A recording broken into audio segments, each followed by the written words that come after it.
Nama saya Tiara Andini dari Fakultas Ilmu Keguruan dan Pendidikan Jurusan Pendidikan Bahasa Indonesia kelas B angkatan 2021. Nah, saya kali ini akan membahas puisi dari Bapak Hartojo Adangjaya yang diciptakan pada tahun 1973 yang berjudul Perempuan-Perempuan Perkasa.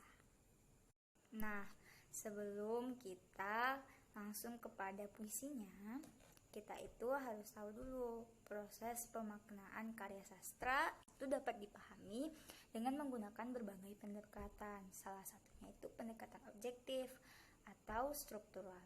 Nah, pendekatan objektif merupakan salah satu pendekatan yang digunakan dalam menganalisis karya sastra, meskipun analisis sastra dengan menggunakan pendekatan objektif dalam hal ini analisis strukturalisme mempunyai beberapa kelemahan. Akan tetapi, analisis struktural merupakan sesuatu yang harus dilalui sebagai sebuah tahap awal dalam proses pemaknaan karya sastra. Karena arti sesungguhnya dari sebuah karya sastra hanya dapat dipahami dengan menganalisis susunan dan organisasi karya sastra tersebut. Nah, jadi yang pertama itu kita akan membahas struktur globalnya dulu. Puisi yang kita bahas ini termasuk kepada puisi yang modern, bukan termasuk puisi lama maupun puisi baru. Hal ini dapat kita lihat dari struktur baris dan baitnya. Adanya tipografi yang berbeda-beda dari puisi lama dan puisi baru terlihat dari penulisan baris kedua pada puisi tersebut. Nah, penulisnya itu menjorok dalam meskipun masih termasuk tipografi yang konvensional. Kemudian terdapat penggunaan tanda baca koma, titik, tanda tanya, dan tanda titik dua. Ini yang membedakan dari puisi lama dan yang baru. Lalu, puisi ini terdiri dari 3 bait, dan tiap-tiap bait terdiri atas 4 baris. Seluruh bait dan baris puisi mengungkapkan rasa kagum penyair kepada mereka yang disebutnya sebagai perempuan-perempuan perkasa. Kata-kata, suasana yang digunakan penyair itu membantu kita untuk bisa diungkapkan sebuah rasa kekaguman. Lalu kita akan membahas bait demi bait puisi tersebut. Nah, bait pertama menceritakan perempuan-perempuan perkasa itu datang dari perbukitan desa. Tiap subuh mereka sudah datang ke kota menunggu kereta paling pagi sebelum matahari terbit untuk menjual dagangannya yang disimpan di bakul. Nada melebih-lebihkan perjuangan wanita ini dibuktikan dengan perkataan pesta kerja yang digunakan untuk menggambarkan kesibukan kerja mereka. Layaknya orang berpesta sangat sibuk bekerja. Lalu pada bait kedua, perempuan-perempuan perkasa itu naik ke kereta api ke kota sebelum fajar, menjual dagangannya.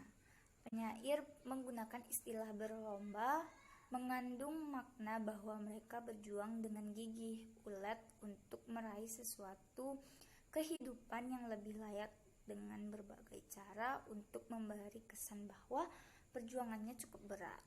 Penyair mengatakan merebut hidup di pasar-pasar kota. Mereka meninggalkan desa pergi ke kota untuk bersaing dengan sesamanya. Pada bait ketiga, untuk menyatakan perempuan-perempuan perkasa itu merupakan perempuan jelata, tetapi menopang kehidupan masyarakat desa. Penyair mengatakan akar-akar yang melata dari tanah perbukitan turun ke kota. Lalu pernyataan tersebut dijelaskan lagi melalui bait berikutnya. Mereka cinta kasih yang bergerak menghidupi dari desa demi desa. Secara konotasi mengandung makna bahwa segala usaha mereka tempuh untuk menopang kehidupan keluarga dengan melewati rintangan dan duka nestapa. Oke, lanjut. Yang kedua, kita akan menganalisis struktur fisik dan struktur batin puisi. Bahasa puisi yang digunakan bahasa transparan. Artinya penyair menggunakan bahasa yang mudah dipahami. Meskipun ada beberapa bagian puisi menggunakan makna kias, akan tetapi masih dapat ditangkap maknanya oleh pembaca tanpa harus berpikir secara mendalam. Kata perempuan-perempuan dan bakul digunakan secara berulang oleh penyair dari bait ke-1 sampai ke-3. Ini memudahkan pembaca untuk menangkap maknanya. Nah, diksi yang digunakan penyair adalah kata-kata yang bernada perjuangan meraih kehidupan. Diksi tersebut tertuang pada kata sebelum peluit kereta api terjaga, sebelum hari bermula dalam pesta kerja, berlomba dengan surya, merebut hidup di pasar-pasar kota, akar-akar yang melata. Lalu kata bakul itu tenggo atau Jawa, suatu tempat yang dibuat dari anyaman bambu yang digunakan sebagai tempat sayuran, buah-buahan, dan palawija. Bakul biasanya digendong dibawa ke pasar. Bakul secara konotasi berhubungan dengan pedagang kecil dari desa menjual hasil pertaniannya yang secara otomatis berpenghasilan rendah dan miskin. Diksi bakul menandai masyarakat desa dengan tingkat ekonomi yang rendah dan miskin. Kata perempuan-perempuan digunakan penyair untuk membedakan dengan kata wanita yang berkonotasi negatif. Secara etimologi, kata perempuan mempunyai nilai rasa positif dibandingkan dengan kata wanita. Puisi mampu menghidupkan imajinasi pembaca, kata konkret dipilih secara tepat, tidak memperkabur makna yang hendak disampaikan. Suasana kegigihan untuk meraih kehidupan yang lebih layak ditampilkan secara konkret melalui kata-kata. Pagi buta, berlomba, merebut, menghidupi. Kata-kata yang dipilih mengsugesti pembaca merasakan perjuangan hidup. Penggunaan ungkapan perempuan-perempuan perkasa semakin menandai kekaguman penyair. Struktur sintaktik tiap-tiap bait mudah ditelaah. Kesatuan gagasan pada tiap bait itu dibentuk oleh kesatuan baris yang membentuk struktur sintaksis. Bait pertama melukiskan perempuan perkasa yang berangkat dari desa di pagi buta. Aktivitas kerja belum dimulai sehingga berangkatnya para perempuan perkasa digambarkan sangat pagi. Pagi yang sangat gelap dan sepi. Bait kedua melukiskan perempuan perkasa tersebut berangkat menggunakan kereta, hendak berlomba dengan matahari pagi menuju ke gerbang kota untuk memperoleh kehidupan di pasar. Hendak kemana mereka tergambar pada bait ketiga yang menjelaskan keberangkatan mereka menuju ke kota untuk memperjuangkan kehidupannya. Merekalah yang memperjuangkan kehidupan di desa-desa. Aspek bunyi vokal A sangat menonjol, terlihat dari bait pertama sampai bait ketiga. Permunculannya sangat intensif. Vokal A menguasai hampir seluruh bait puisi. Bahasa figuratif yang dipergunakan cukup memperjelas pemahaman makna. Seperti penggunaan kata perkasa menandai kekuatan mereka dalam memperjuangkan kehidupan. Kata akar-akar yang melata menandai bahwa mereka itu perempuan jelata tetapi menumpang kehidupan masyarakat desa. Nada puisi ini adalah nada kekaguman. Penyair secara berulang berlebihan.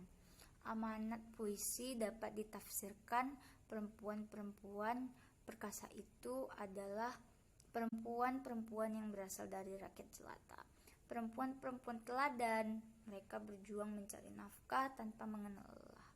Mereka menjadi tumpuan hidup penduduk desa perbukitan, bahkan sampai ke kota-kota sekitarnya. Nah, terakhir kita akan membahas sintesis dan interpretasi dari uraian puisi perempuan-perempuan perkasa yang udah kita bahas sebelumnya nih. Nah, dapat diungkapkan penyair itu merasakan kekaguman yang mendalam, adanya pertautan antara struktur bahasa dan struktur batin yang selaras terlihat dari pemilihan diksi yang digunakan dengan rasa kekaguman yang diungkapkan penyair. Harmoni antara struktur bahasa dan struktur batin mampu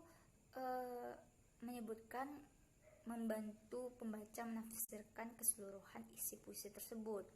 Makna konotasi puisi menyebabkan puisi dapat dengan mudah dipahami tanpa menghilangkan unsur estetikanya. Penyair berhasil mensugesti pembaca merasakan kekaguman yang mendalam terhadap perjuangan para perempuan perkasa.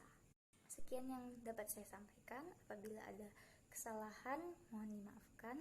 Assalamualaikum warahmatullahi wabarakatuh.